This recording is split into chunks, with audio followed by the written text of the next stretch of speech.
Well, good evening, Sigma Chi's and friends who are joining us for a late March Sig Talk. I'm Jim Cooper, chair for the Sig Talk program, which is sponsored by the New York City and Washington Sigma Chi alumni chapters. Tonight, my co-moderator, despite what you saw on the screen just a moment ago, is Bruce Kastner of the Washington alumni chapter. Bruce has held many different positions and made many contributions to Sigma Chi. He's been the chairman of the Grand Trustees. He's an Order of Constantine member. He's a ritual master, and he's the former president of the Washington Alumni Chapter. So Bruce will be joining me in co-moderating tonight's talk. And speaking of tonight's talk, well, the topic is diversity, equity, and inclusion. Certainly a current and hot topic in today's political climate. Well, tonight's Sig Talk is connected to what has become known as DEI, but not so much on the policy or political aspects. Regardless of whether you have a political perspective on the topic, for it, against it, or on the fence, there is a reality that affects all of us. The demographics of our nation's population have never been more diversified.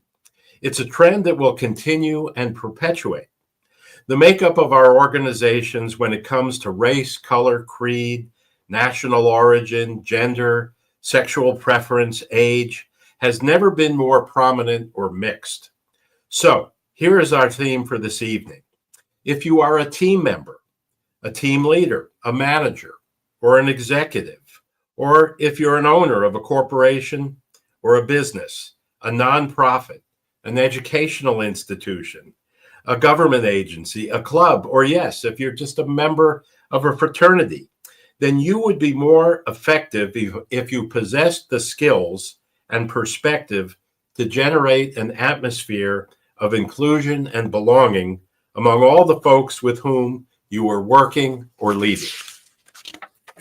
Consider such as an enhancement to achieving your goals. We are fortunate this evening to have an expert on just how each of us can contribute positively to enriching a true sense of inclusion within the organizations in which we participate. Greg Morley is a 1988 graduate of the University of Richmond, where he was initiated as a member of the Sigma Chi fraternity. Greg is recently the global head of diversity, equity, and inclusion for Moët Hennessy, a company known for its luxury brands.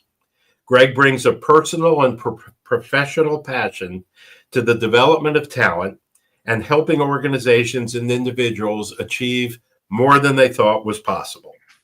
Greg led the company's human resources operations across the Asia-Pacific region.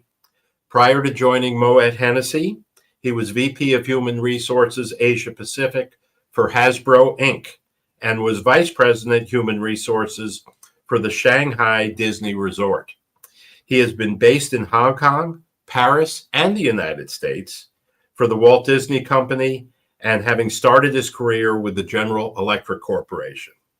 Greg has recently published a book entitled Bond that focuses on inclusion and belonging and the keys to making connections. He currently resides in Paris, France, and is broadcasting this evening from a residence that he shares with his husband, Sean, and they own in the Hudson Valley region of New York State.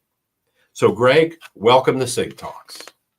Thank you, Jim, so much. And it's been a real pleasure getting to know you and spending time together preparing for the session today. Well, we are delighted to have you. And of course, tonight's topic is one that I think is going to be really, really interesting and intriguing for our audience. So let's get started by your telling us a little bit about where you were born and raised and a bit about your life prior to your college days. Sure. And thanks again. I'm also thrilled to be actually in the province. So I didn't expect to be in the province that's sponsoring the Sig Talk. So I appreciate to be close and back in the U.S. So I grew up outside of Philadelphia, a Catholic school kid raised in a very Jewish neighborhood. with very curious parents who took us, and we traveled a lot and we explored a lot. And I was always in relatively diverse schooling environments. For my, the jobs that I had growing up, I was a busboy. I worked in a paint production warehouse, and I spent a number of summers and school breaks working in a wines and spirits warehouse, which would actually become full circle 30 plus years later when I was actually working for Moët Hennessy, which is the luxury wines and spirits division of LVMH, concerning myself with things like Glenmorangie and Hennessy and Dom Perignon. So it was a full circle in my working career to come to that point. So an eclectic youth for sure, and I think that continued on into adulthood. How did you come to choose the University of Richmond, and what did you study there? And also, what drew you to seek membership in Sigma Chi as an undergraduate? I had a great opportunity in preparing for the session today to reflect on my career or my time at Richmond. And I was fortunate that the University of Richmond and my high school had a very close and maintain a very close relationship. Not that far away from each other, but far enough that we could have a adventure away from family.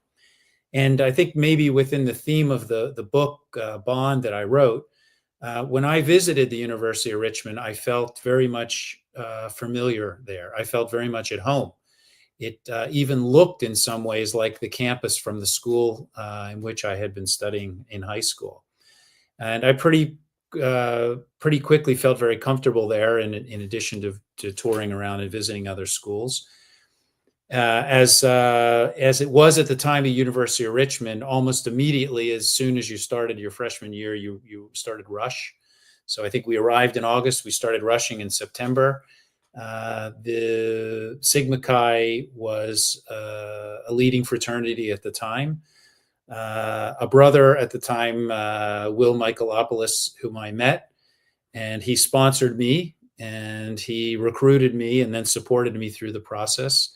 And so I became a Sigma Chi and also gained a lifelong friend in my brother Will, and somebody I respect greatly to this day, and is also somebody I think who I'll talk a bit about mentors, but I think was a very early mentor in helping me to shape me in the person I became. Well, having gotten to know you somewhat in our preparation work, we're fortunate that you and Sigma Chi came together, and that we have you as a member today. Greg, let's maybe move now into your career a bit. How did you get into human resources work, and particularly the field of diversity, equity, and inclusion? So back to the theme of never underestimate the importance of mentorship and coaching. So I spent my first 7 years working at General Electric. Right out of school from Richmond, I worked in a call center, people calling all day, complaining about this or that. It was a great place to learn how to communicate with people. I then left that role and I moved to Florida and took a role in sales and marketing. And my boss at the time, who really over time became a second father to me, especially when my own father passed away, he said to me at one point, after having worked with me for several years, he said, I think you'd be good in HR. Now, I didn't even know what HR was, what it meant. I didn't even know any HR people. So it wasn't like I had something to compare it against. And I thought about it afterwards and I said, well, either he sees something in me or he thinks I'm so poor at sales that anything would be better. And so it turns out that I left GE. I went to Disney. And soon after I arrived at Disney, even though I was working an operations job, I had another manager and lifelong mentor who thought the same thing and said, hey, would you ever consider HR? And rather than just thinking about it, he put me in an HR job. And I was all of a sudden the HR manager for an organization of 7,000 people. I very quickly understood that the HR is a discipline that I needed to learn and study. And so I went back and got my master's in HR. I had just finished my MBA. And that allowed me the foundation to be able to do great work. I've had a number of bosses who have said this to me, which is, if I have on one hand a great HR head and I have another hand, a great CFO, then as a leadership team, we really are unstoppable. And so having had deep experience in a non-HR role for a long period of time, I think allowed me to understand business more completely and ultimately be a much better professional within the human resources field. And, what was it that sparked the interest in diversity, equity, and inclusion? If you could just maybe give us a clue as we get more deeply into that. Yeah, I think for me, when I first joined Disney and there was an employee resource group for diversity and inclusion, it spoke to me. It felt like a place that was very welcoming. People could sort of talk about anything. We didn't have the constraints of being afraid of being outed, for example, or raising issues that we thought were important to different communities in the company. What I have eventually saw from my business brain and my business eyes was that diversity and inclusion and a sense of belonging actually were very strong determinants of success or failure within teams and ultimately organizations. So that's ultimately, I had this kind of sense of welcoming. And then I started to study the field and realized how important it was to the success of companies. And fortunately, the companies I had worked in were more or less nurturing and trying to be on that path of being more diverse organizations and more inclusive organizations. All right. Well, thanks for giving us that insight of your background. Now, tell us a little bit about the book Bond. I think what we're going to hear from you tonight, a lot of the ideas that you're going to put forward, I think, are presented in Bond. But what inspired you to write it? And how did your own journey of inclusion and belonging shape the book Bond? Thank you for the question. I always imagined myself being a travel writer because I love traveling. Since I left the U.S., I've actually worked outside the U.S. longer than I worked inside the U.S. So I was always sort of, seeking other things, learning new things, and I imagined being a travel writer. And what I realized after having written a couple of travel articles was I liked traveling more than writing about traveling. But I had a kind of bug to write. I had been I had majors of two brains. On one hand, I was an economics major. On the other hand, I was an English literature major. And so the English literature major came out during COVID, and I started to do more research in the space, and started to put some notes down. Had a partner who helped me with writing the book. I had never written a book before. I didn't know the process. I just, in my mind was you sit down at a computer and once upon a time, and the end. And that's not really the way book writing works. So I learned a lot about writing a book. And because I was able to talk about my own experiences in business as it relates to the diversity and inclusion topic, as well as interview some other people who participated in the project, I was able to tell stories. And that's the essence of the book. It's a storytelling book, and it's meant to draw more people into the conversation. The last thing I would say about a motivation for it was, 3 years ago, 3.5 years ago, when I started the book, I could see that the discussion around diversity and inclusion was getting very polarized. And my intention in writing the book was to bring everybody back into the conversation, because healthy, productive, profitable businesses do much better and are more profitable when they are more diverse and inclusive. And so I wanted to focus back on that and away from a lot of the conversation that was happening that I think was less germane to the business aspect of diversity and inclusion. Okay. Well, I'm about to turn it over to Bruce for the next set of questions, which I think will start to get into the meat of the topic.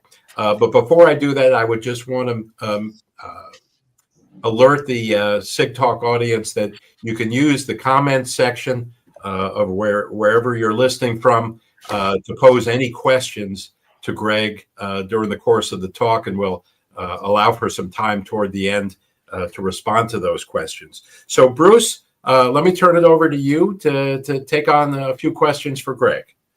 Thank you, Jim. And Greg, welcome. We're very pleased that you're with us and that we're getting to learn about your life story and your theories and practices in this very interesting and timely subject.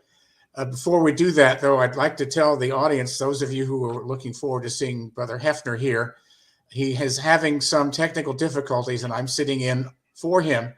As soon as he resolves those, I'm going to very gladly give back this little square of screen to him, and he'll be able to continue with the visit with Brother Greg. So, Greg, in your book, you talk about loneliness as a problem in the workplace. Why is that happening, and what are the causes? Thanks for the question, and I'm also glad to have the opportunity to meet Bruce. So we had a little bit of a sideways on the technology, but what a great opportunity to meet you and spend time together. So the U.S. Surgeon General recently released a report saying that loneliness, the effect of chronic loneliness, has the same impact on the body that smoking a half a pack of cigarettes every day does. So if you take away the noise around this topic, it's a health topic. At its core, it's a health topic. And where does it come from? It comes from the way technology is being used. It comes from how we connect or not in the workplace. It comes from the greater and greater amounts of stress that people have in balancing personal and work lives, families. And so there are a lot of causes for it. And my aspect of talking about it is there's a lot of responsibility and opportunity that business leaders can bring to this area that can actually help people become less lonely on the philanthropic side, but also have stronger companies on the business side. And that's the connection that I want to make in talking about belonging and inclusion in the workplace. When you talk about belonging, what do you mean by belonging? And why is the feeling of belonging in the workplace so important? So I think, as is true to the book, I will tell you a story, because I think story may be the strongest way to make the connection and answer this question. So when I was in Asia, and I was the head of HR for the Asia Pacific region, which is an incredibly spread out, diverse area from India and Southeast Asia to China, Japan, Taiwan, down to New Zealand and Australia. And I had the good fortune of having a great team of people, one of whom was an HR director in Korea.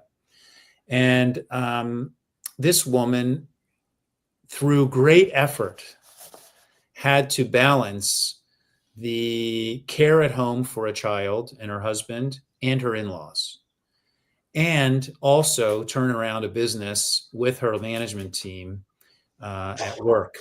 And why was creating a sense of belonging and safe space for her at work important?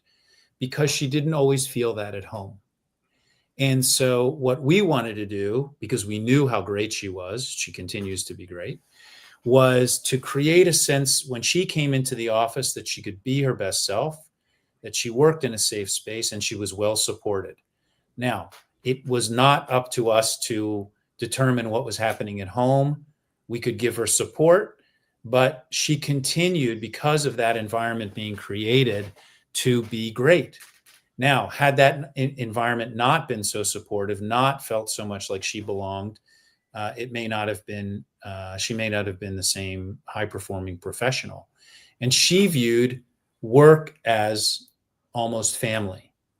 So she had that kind of strength of connection to the workplace, which again made her an excellent professional. It's very interesting, and it's very appropriate how you address something that seems to be fairly common in the Asian civilization, that women are traditional at home and then have to go out into the world and be effective executives. I think that's a great story that you've been able to address that concern. What are the barriers to achieving true inclusion and connection, particularly in the workplace? There's a great power in standing in the shoes of other people. And I believe that oftentimes as managers, we forget that. We have an idea that as managers, we are supposed to do one thing or another. And oftentimes we forget that what makes great managers great is often a strong sense of connection and empathy with their teams. So yes, we have results and we have profit and loss and we have turnover and all kinds of things that we have to deal with as business leaders.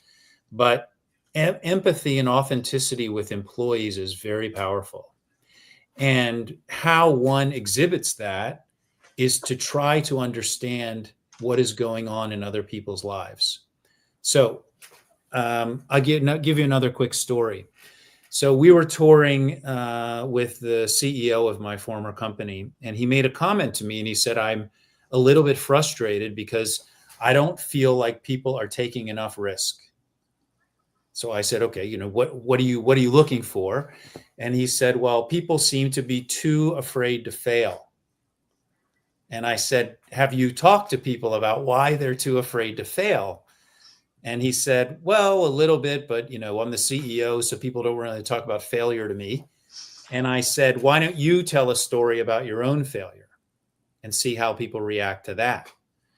Which he did. He told a story of something they did and they lost a lot of money and it was a great learning and it turned into something good. And so this sense of connecting with people where they are is really important. And I think that oftentimes is a barrier because we as leaders don't want to let down the guard or the maybe the mirage that people believe we are. But in fact, the opposite is true when it comes to connecting with team members. Why is it difficult to nurture a true sense of belonging? I think that, again, people are hesitant to get oftentimes too close to people. And what I'm not proposing is that everybody you work with are your best friends, because that's not a reality of management or leadership. You may have friends at work, but they're oftentimes not your team. They might be peers and other people.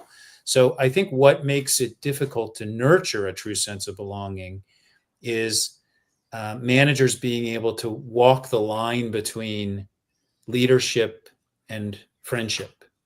And that has everything to do with making people feel included, making them feel like as a leader, you listen to them, you respect their point of view, you ask for their views, you give them the face of trying to understand what they feel too. And that's the perfect invitation into people feeling like they're included in your team and that you respect them. Thanks, Greg. That's very interesting stuff. Jim, back to you. Okay, thanks, Bruce. In the introduction, Greg, I mentioned how DEI, as it's come to be known, has become this hot political topic. But kind of taking it out of that context and looking at it as you've been talking about it, as far as helping businesses be more successful if they can get people that can get really good at it. What does diversity, equity, and inclusion mean to you in the context of a business or an organization? Yeah. So thanks for the question. So I used this opportunity of preparing for this conversation to dive back into this gem of a book. Now, I know it's maybe it looks a little bit different now, but this is the one that I got when I was a pledge.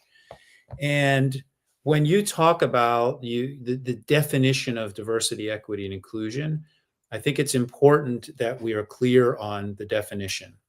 And there is no clearer definition to me than if you go back into the Norman Shield and talk about and reflect on what the spirit of Sigma Chi says. And this is something I've reflected on many times in my career in diversity and inclusion, which is, friendship among members sharing a common belief in an ideal possessing different temperaments, talents, and convictions.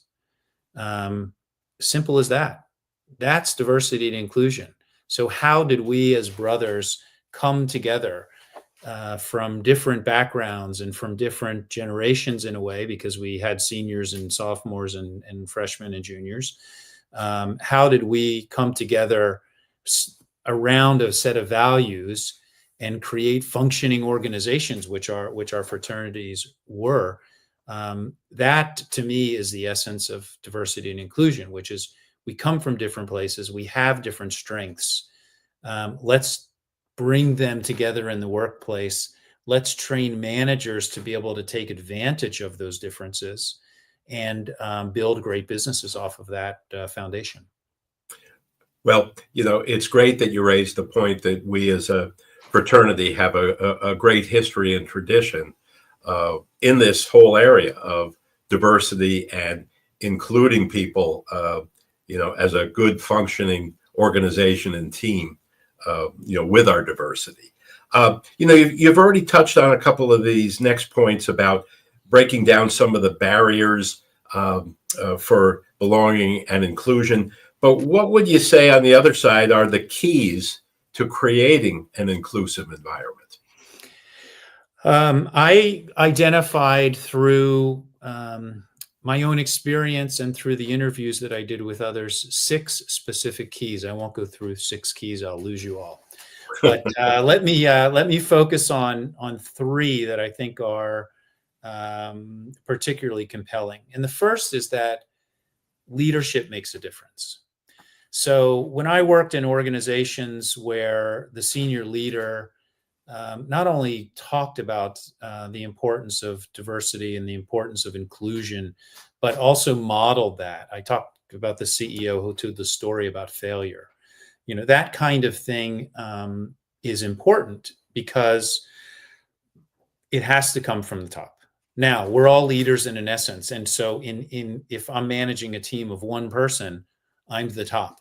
So all of us in our roles in leadership and management have to talk about this in a way and understand what is the business case for it. The second one, I think, is that I talk a bit about like bringing people back into the conversation. I do think it's critical to find common ground with people. Quick story about common ground. So I had my senior class in Richmond, and the fraternity, we were all quite close. A number of years after we graduated, I was with a friend, one of my brothers, and we were talking about marriage equality in the United States. And he had made the comment to me that it was not that important a topic to him. And to me, who was, that's an extension of the marriage benefit that was very important to me personally. I couldn't believe it. Like, I couldn't believe it wasn't important to him. Why wasn't it important to him? Because it's important to me. And it reminded me that I had to understand the situation from his perspective, to understand why was it not important to him, and really try to find common ground. And ultimately in our discussion, and this was a discussion that went for like hours and hours over drinks and dinner and a jog, was that, the same opportunities that were being fought for now could be the opportunities that his kids may want to take advantage of some point. And so there was something in it for him now to be interested in it. Not that I think he was going to go out in the streets and march about it, but I wanted him to understand it. And likewise, I understood his perspective. Why was it not that important to him? And so we came to some common ground. So I think it's important to find common ground. And I think the last thing is to celebrate more and really look for the good in others. I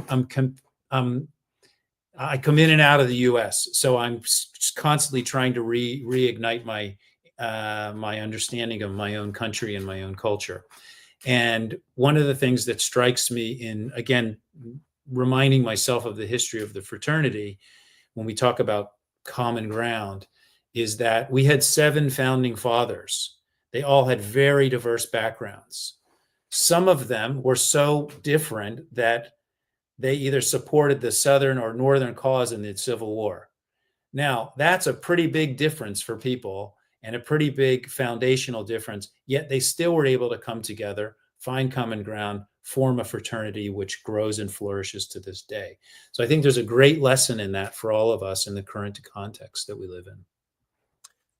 Greg, the thing that really rings true with me and what you just talked about is the importance of empathy and really listening to what other people think and feel and have to say.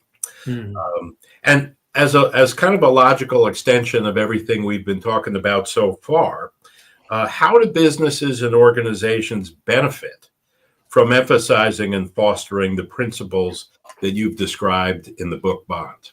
Okay, thank you for the question. And I should be really clear to you to say that my approach to this topic is not philanthropic.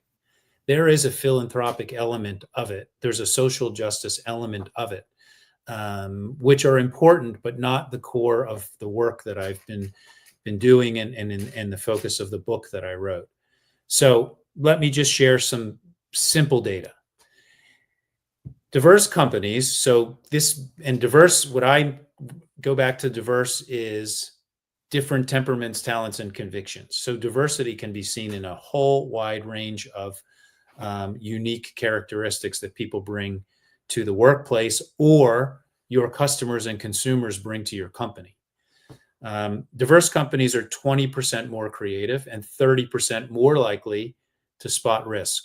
So if you have a lot of people sitting around a table, all who have different perspective, they're much more likely to see something coming that they didn't anticipate, other than a lot of people who have the same perspective, same background, same way of thinking.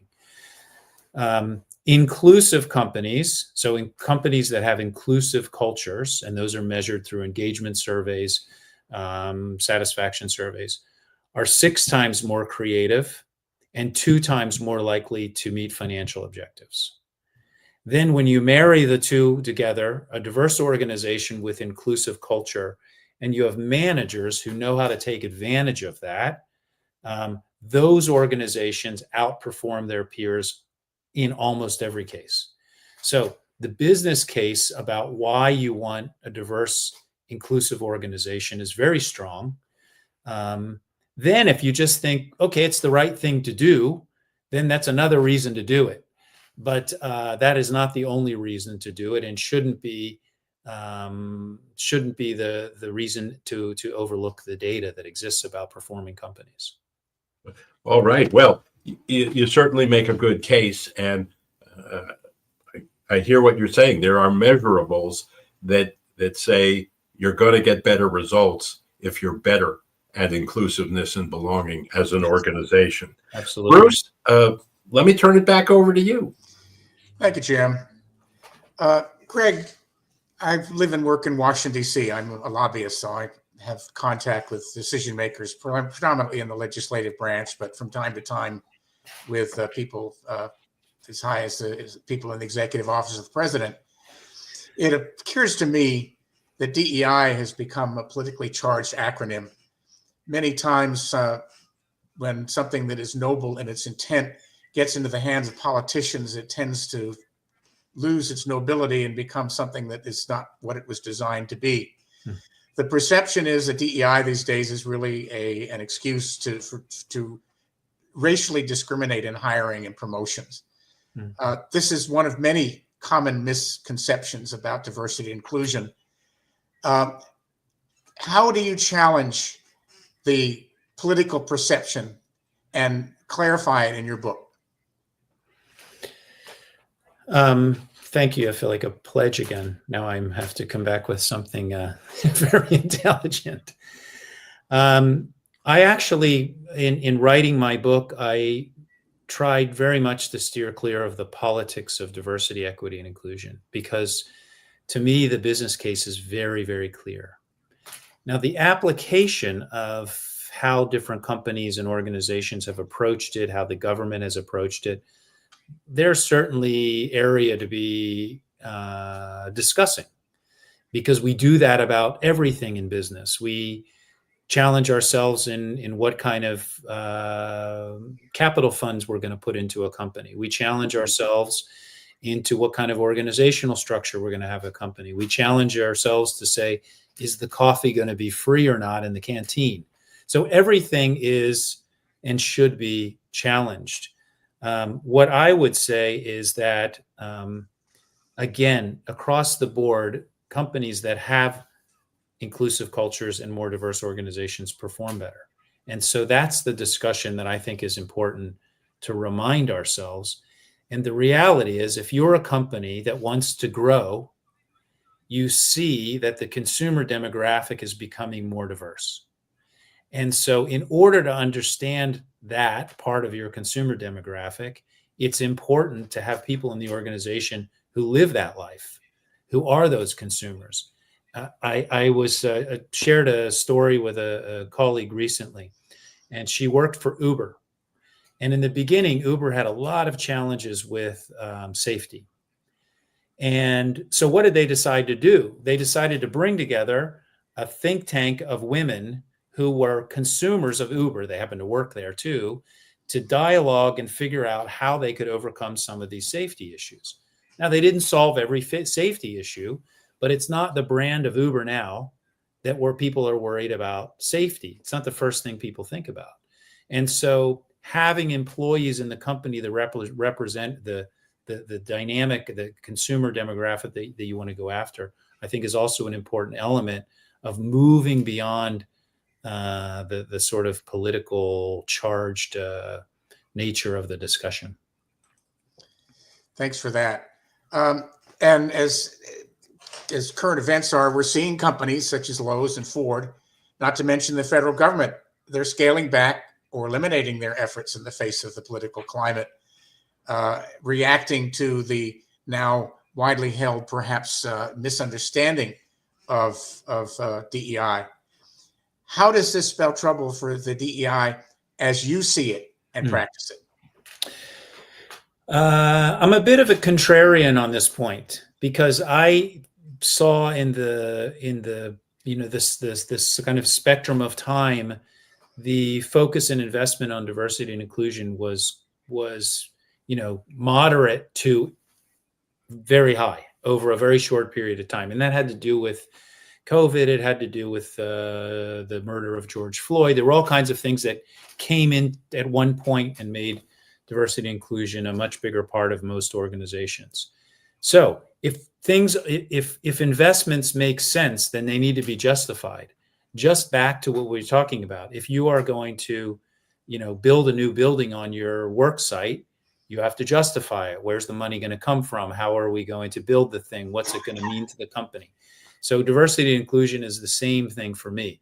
So where companies are saying, you know what, we're going to maybe defund, or we're going to step away from it, I hope that that's done in the stream of supporting the strategic objectives they have as companies. So what does that mean for a company like Ford? Are they going to be less sensitive to their diverse customer demographic? Probably not. Are they going to be less sensitive to their employees? And are they going to have less attention to retaining the key employees? Probably not. And so at the end, companies need to do what's right for their own strategy. But what I would say is, if one of these big companies decided that they were going to step away from these kinds of investments, which ultimately to me would mean they're stepping away from that talent, that very rare talent, very unique talent that they're already fighting for, that all organizations are fighting for. If I were their competitor, I would feel like I just got a leg up. Well said. Finally, rightly or wrongly, there is a feeling held by some white, straight men that they're becoming dinosaurs in the workplace, or worse, unwanted. That hiring or promotion of a person because of protected class or protected characteristic is boxing these guys out. What's your message to these people, Gary? Dinosaurs develop in all kinds of places in our companies, and they don't just come from the white, straight male, older straight male demographic. They come everywhere. And it's important for all of us to recognize that we have to continue to develop and build our own competencies. Just getting hired by a company is the invitation into the door. It's not the cure-all for a long, successful career. So what does that mean for all of us in the company? It means we have to adapt. So use the example of AI. That didn't exist when most of us were hired, or not in the form it is now. So we all have to learn how to live in the world of AI and change. So what I say to people who raise this concern to me is go back to the fact that, having diverse and inclusive organization is a talent question. So if you are somebody who is committed to the work that your company is doing, then be the person who's helping talent in the organization develop. You will be known by that. You will be branded that way. And you will not only be protected, but it will be your own source of strength and promotion. Gary, thanks for those insights. Jim, back to you.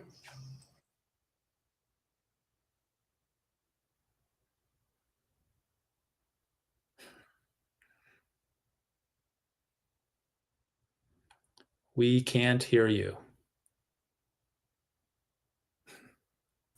I'm sorry, I'm muting No this.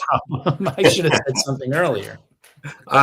Let's get down to some questions that deal with the individual and how we can personally respond to inclusion and belonging. Some people may be afraid to engage because they might think they're going to say or do the wrong thing. What would your advice be along those lines?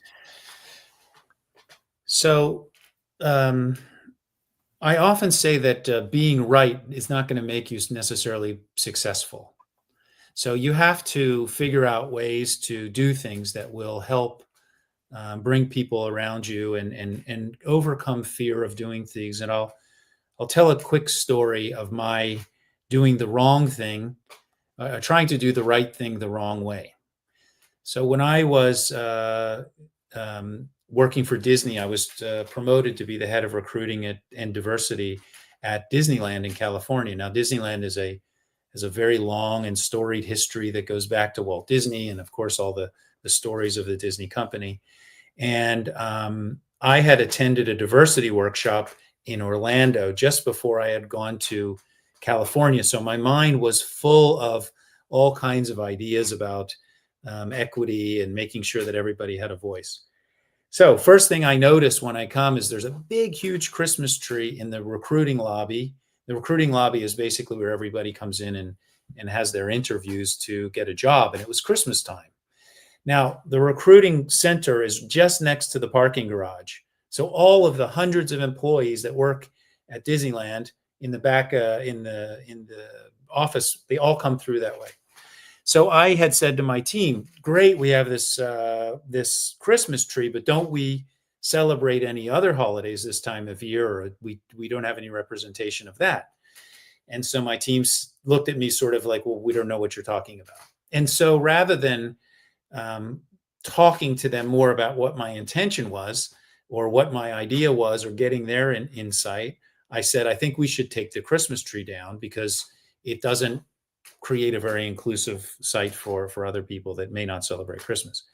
So the next day, one of the guys who worked for me came in and he said, I think you need to come out and see this.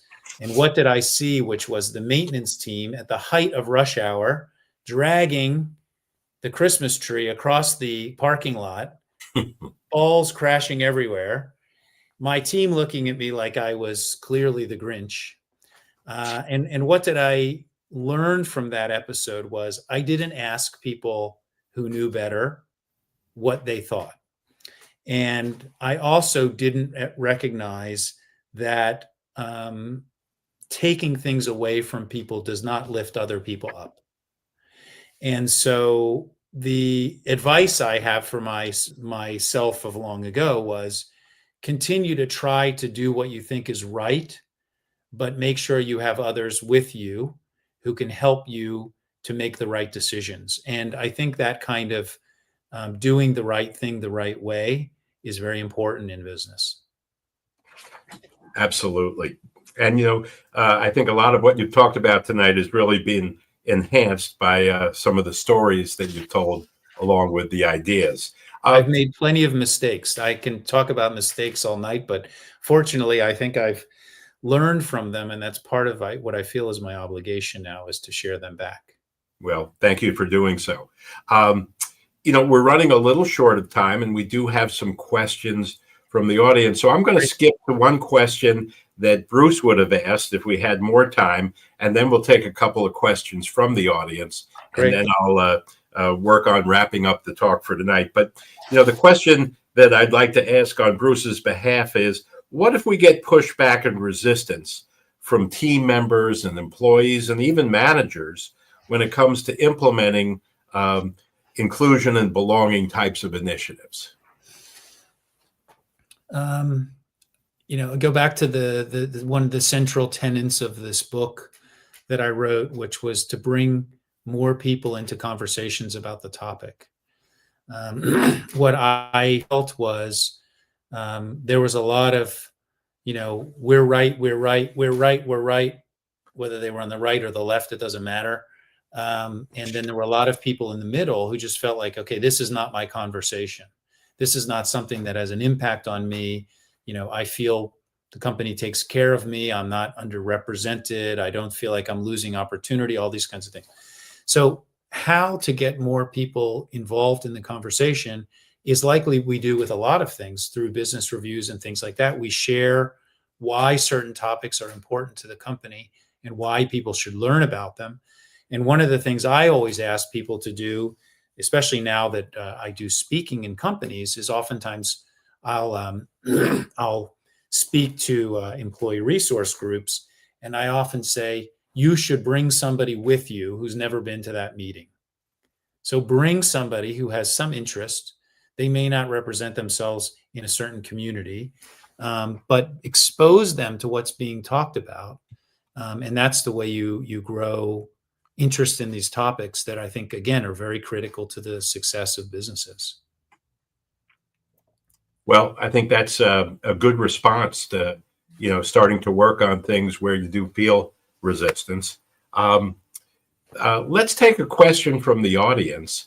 Leslie Nichols of Sigma Chi International has been handling the production direction for tonight. So she's got the first question up on the screen. Bruce, would you read it, please? Glad to do that. And Ryder, thanks for writing in. See that you're the proud winner of a Master's in Business Administration, and we welcome you. The question that Ryder has asked is, do you believe that working from home opportunities, and that's in quotes, has led to an increase in loneliness with not getting as many personal interactions on a day-to-day basis? And I'm going to add to that, what would you say is perhaps an antidote to that?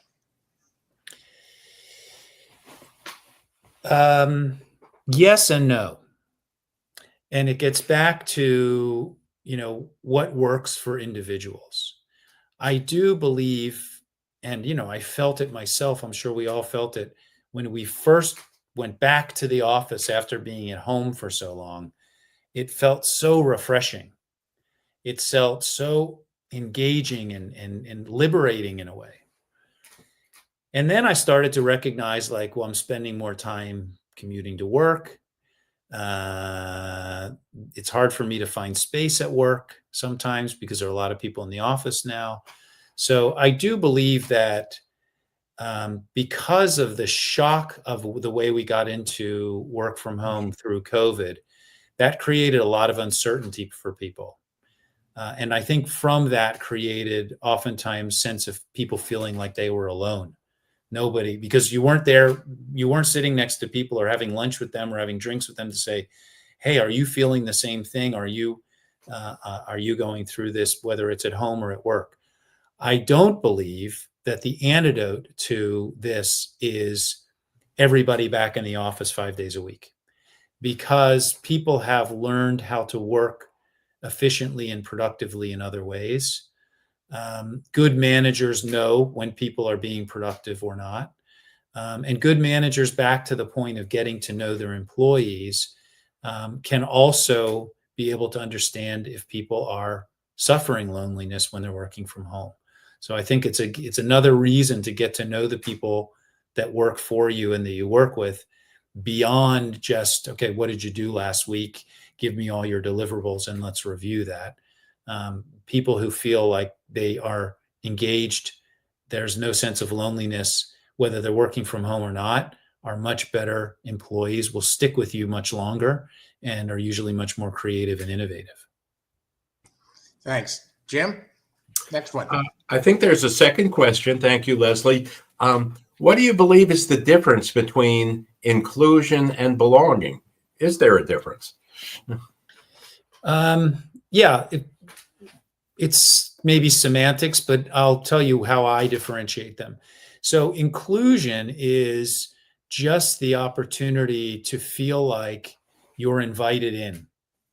So, when we first joined the fraternity, for those of us who are brothers, and we were initiated, that was just an invitation into the fraternity.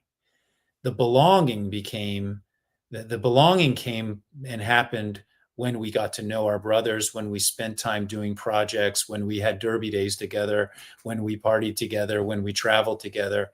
And then we had this bond that existed. That to me was belonging. So we all can feel like we're ambassadors of inclusion as managers, bringing people into organization, giving them good onboarding, making them feel like they're part of the organization. But it's really just the start then of building a sense of belonging. And when people have that sense of belonging, they're much more likely to do the incremental effort. And that's the goal. That's the holy grail of managing people. If you can get people to do a little bit more than you pay them for, they will be more satisfied in their work. They're likely to be the people who are your top talent. And you're also going to get much better performance out of those people. And thank you for that question, Wendy Zullo. We're really always pleased to have people who are not Sigma Chi's join us on SigTalks. Greg, with all of our SigTalks, we like to ask our speaker how their experience and learnings as a Sigma Chi impacted their lives, both professionally and personally. So please share your thoughts with us on these topics. I hate to imagine what life would have been like without Sigma Chi. I went to the University of Richmond, and I had some friends from high school who went there, but I didn't really know that many people. I'm a bit of an introvert. I think the fraternity through Rush and pledging and being initiated really kind of saved me from a destiny of maybe loneliness. And at school, I was fortunate to hold a number of offices, and my senior year or junior year was elected proconsul, and no job could have better prepared me for the rest of my life than being the proconsul, because to me, the proconsul was the chief inclusion officer. So you were doing a little bit of everything on behalf of the fraternity and your brothers. But one of the things I found myself doing a lot of was trying to understand how to keep people involved. So would this person be good on this project? Should we include this person in this? And so that taught me a lot about, managing diverse individuals. And so that has paid benefit to me over time. And I think ultimately the courage I had or developed by being able to do something like the proconsul role successfully helped me very much in the rest of my professional career.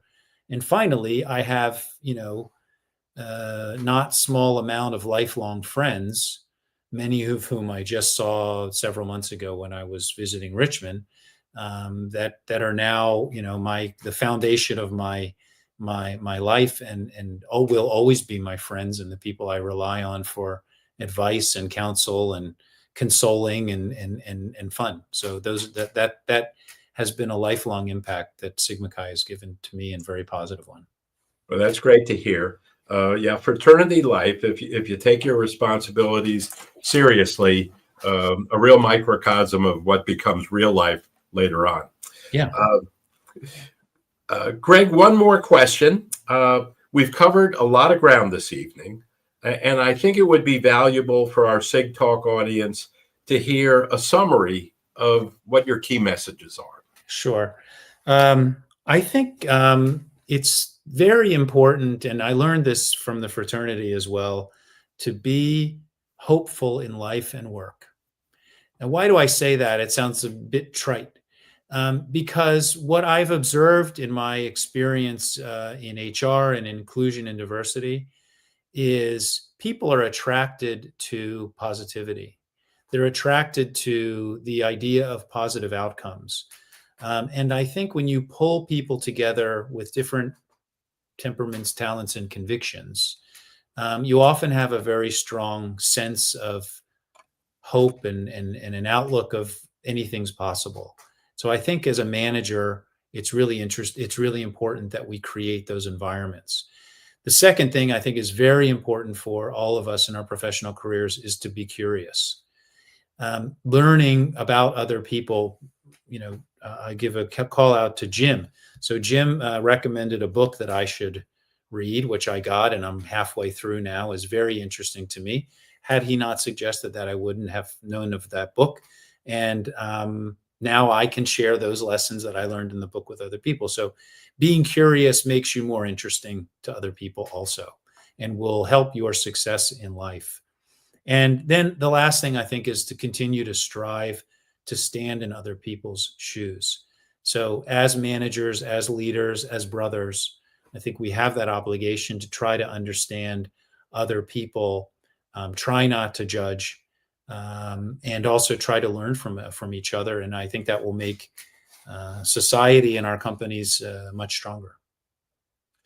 Well, thanks for that, Greg. A very memorable summary of what we've heard tonight. And let me just add this. If you enjoyed this evening's SigTalk and want to delve deeper into Greg's ideas on inclusion and belonging, I can highly recommend his 2024 book publication, Bond, which we've talked about tonight. I've read it, and it truly reinforces why inclusion and belonging matter, and matter a lot. And one of the things you would find in the book is that Greg interviewed 5 people who were really important in his life and his career and shaping his thinking. And the book contains excellent summaries of their thinking on inclusion and belonging, along with more of the types of stories you heard Greg talk about tonight, which makes the book very interesting. And it's easily available on Amazon and Barnes & Noble online. It's a short book, but what I call a book that's very dense with a lot of good thinking and a lot that stimulates you and intrigues you. So, Greg, I want to thank you so much for being with us tonight. You're the kind of person I'd love to have a dinner and a drink with, and maybe we can arrange that sometime. We're going to do it. USA. Definitely. And I would just also want to mention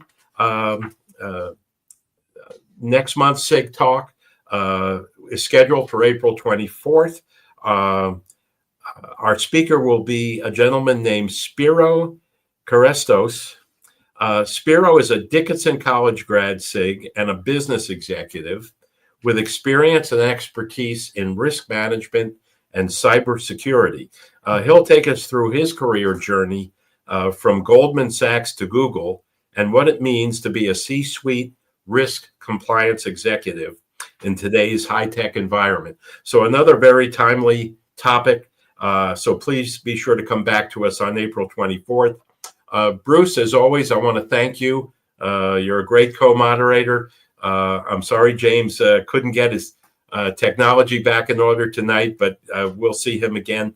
And Leslie, thank you for your production direction.